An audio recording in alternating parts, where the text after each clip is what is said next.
नमस्कार, जय हिंद। स्वागत है आप सबका द नॉलेज गुरु में। दोस्तों, दुनिया जानती है कि चीन अपने पड़ोसी देशों खासकर भारत के लिए चुनौतियां पैदा करता रहा है, लेकिन भारत अब उसे उसी की भाषा में जवाब देता है।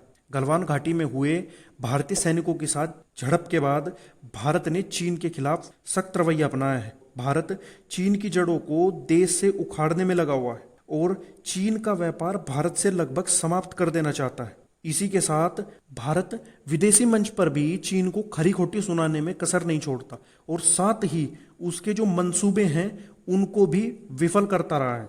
दरअसल हुआ यूं कि 26 सितंबर से लेकर 30 सितंबर तक वियना में IAEA यानी इंटरनेशनल एटॉमिक एनर्जी एजेंसी, इसको अगर हिंदी में बताऊं तो अंतर्राष्ट्रीय परमाणु ऊर्जा एजेंसी का आम सम्मेलन चल रहा था, जिसमें चीन ने ऑस्ट्रेलिया को परमाणु ऊर्जा से चलने वाली पनडुब्बियां मुहैया कराने को लेकर ओकस ग्रुप के खिलाफ IAEA में प्रस्ताव रखा था।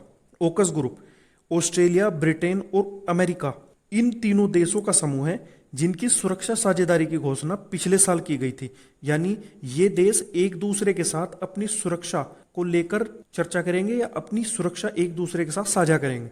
चीन ने IAEA में रखे गए प्रस्ताव में तर्क यह दिया था कि यह पहल परमाणु अप्रसार संधि के तहत उनकी जिम्मेदारियों का उल्लंघन है, जिसमें भारत ने चीन का समर्थन नहीं किया और कई छोटे देशों ने भी भारत का समर्थन किया, जिसके चलते चीन को अपना प्रस्ताव वापस लेना पड़ा। चीन ने भी कई ऐसे मंच हैं या कई ऐसे मुद्दे हैं जिन पर भारत का समर्थन नहीं किया था।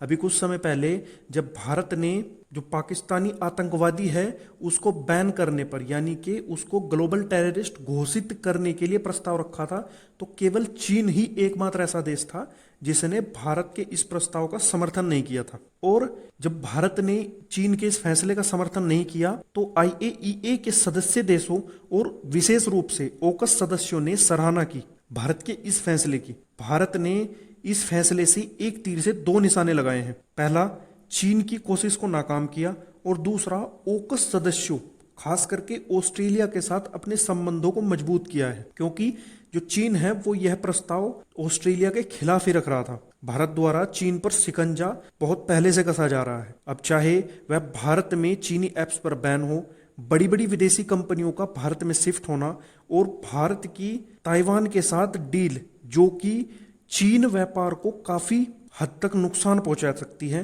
या चीन व्यापार को काफी कमजोर कर देगी, जो भारत का एक अहम कदम माना जा रहा है। जिसके बाद चीन की अकल ठिकाने आ गई है और उसके तेवर कुछ बदले से नजर आ रहे हैं। LAC पर भारत और चीन दोनों देशों की सेनाएं पीछे हट गई हैं, जिसमें चीन का कहना है कि LAC पर टेंशन खत्म हो गई है और चीन अब भारत के साथ अच्छे संबंध चाहता है। लेकिन चीन हमेशा कोई ना कोई चाल चलता रहता है। हो सकता है यह उसकी कोई नई चाल हो। भारत को LAC पर सतर्क रहना चाहिए और जो गलवान घाटी में हुआ था उसको नहीं भूलना चाहिए। आज की वीडियो में इतना ही। अगर आपको वीडियो अच्छी लगी हो तो वीडियो को लाइक करें, चैनल को सब्सक्राइब करें। मिलते हैं अगली वीडियो के साथ, तब तक के लिए धन्यवाद। जय हिंद।